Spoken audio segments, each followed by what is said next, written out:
Most people spend their entire life defending a version of themselves they never chose. What do you mean, never chose? Your name was given to you, your nationality assigned, your religion inherited, your beliefs installed, and you've been calling that a personality. So who am I then? That's the only question worth asking. The ego is not you. It's a construction, built from every label the world placed on you before you could speak. So everything I think I am Is a story, told so many times you stopped noticing it was a story. The ego is what psychologists call the narrative self, not consciousness. A filter consciousness looks through. So the ego is like a character? A character you forgot you were playing. For thousands of years, the traditions that understood power understood one thing first. The old identity has to die before a real one can form. You cannot carry a constructed self into an unconditioned reality. And psilocybin does that? Psilocybin doesn't do anything. It removes the filter. Clinical research at Johns Hopkins found that psilocybin reliably induces ego dissolution, a complete collapse of the narrative self. Patients described it as the most meaningful experience of their lives,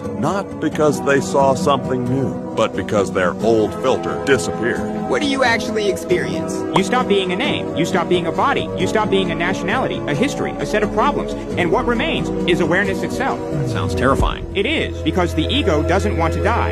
It will fight. It will create panic. It will convince you that if it goes, you go with it. So how do you get through that? You stop trying to survive it. The terror is the ego protecting its own existence. The moment you stop defending it dissolves. The nervous system interprets identity dissolution as a threat, same neurological response as physical danger. That's why most people turn back at the edge and spend the rest of their lives defending a self that was never real. So what's on the other side when the ego is gone? The recognition that you were never what you thought you were. Before the name, before the story, before the filter. Every major contemplative tradition points to the same thing. Enlightenment in Buddhism, the void in Taoism. Different words, same realization. You are the consciousness the character appears in. And psilocybin just shows you that? It forces you to experience it instead of think about it. Most people can understand this intellectually for decades and never feel it once. So what actually changes after? The labels lose their grip. Your name is still there. Your body is still there. Your history is still there. But the one who was suffering inside all of it, the one made of inherited fears, other people's ceilings, borrowed beliefs, that one stops running the show. Studies show lasting reductions in depression,